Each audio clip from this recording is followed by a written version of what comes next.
Տիկին Հովսեփյան, շարունակելով անդրադարձը ձեր ելույթին, դուք ձեր ելույթում խոսեցիք հայկական սփյուռքի մասին։ Ուզում եմ ասել, ինչպես եք գնահատում հայկական սփյուռքի ազդեցությունը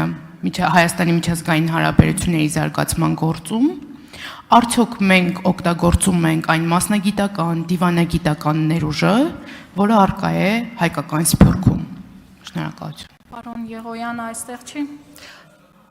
Հա, ներողություն չտեսա։ Իրականում շատ ծանր թեմա եք բարձրացրել, եւ ես առանձին ելույթով անդրադառնալու եմ սփյուռքի թեմային, բայց կարճ պատասխանելով հարցին, մի հարց կա, որում որ համաձայն եմ ամեն դեպքում, որ սփյուռքի հետ հարաբերությունները պետք է վերաիմաստավորել, բայց այստեղ արդեն գալիս է, ինչպես ասեցի, արժեհամակարգային տարբերությունը։ Դուք ուզում եք, որ սփյուռքը թուլանա, ես ուզում եմ, որ սփյուռքը ուժեղանա։ Մենք կողմ ենք մեր կուսակցությունը, կողմ է փոխադարձ պատասխանատվության սկզբունքով սփյուռքի հետ հարաբերությունների ձևավորմանը։ Մենք կողմ ենք նրան, որ սփյուռքը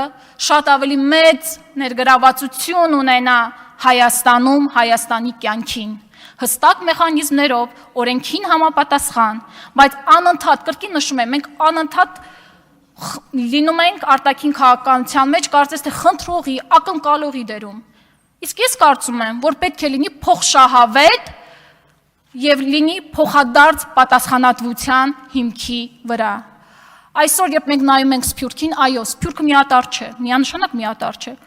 Այս դահլիճում քանի հոգի ենք հիմա, 100-ից մի քիչ ավել երևի, բացականներ կան, մենք այստեղ միատար չենք, ինչի մասին է խոսքը, ինչպես կարող է աշխարհով սփռված հայությունը միատար լինել, ավելի ոչ թե միատար չենք, սկզբունքային տարբեր ենք։ Հետևաբար դա չի նշանակում, որ պետք է սփյուռքի հետ հարաբերությունները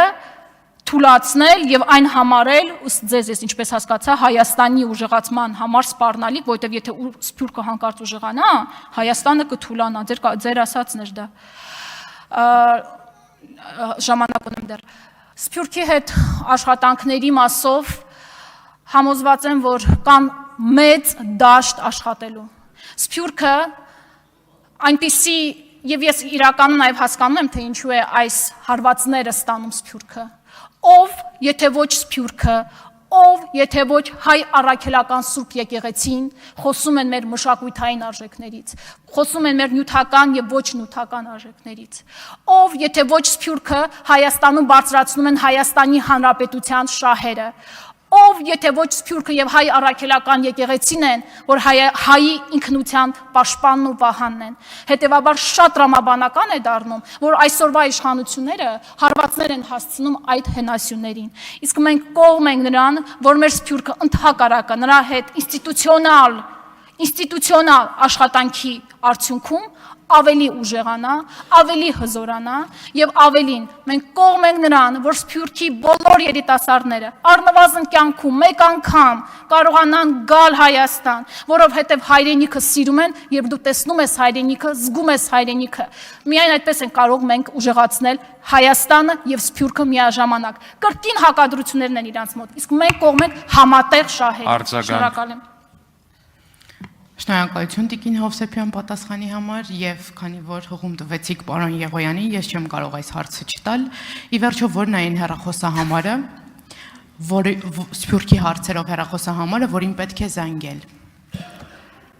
Շատ լավ հարցեր։ Եթե ունեք համարը Տիկին Հով։ Կպատասխանեմ։ Եթե 8 տարի իշխանության եղած ուժը կարողանար ճիշտ հարաբերություններ ունենալ սփյուռքի հետ, այդ հեռախոսահամարը կունենար շատ կոնկրետ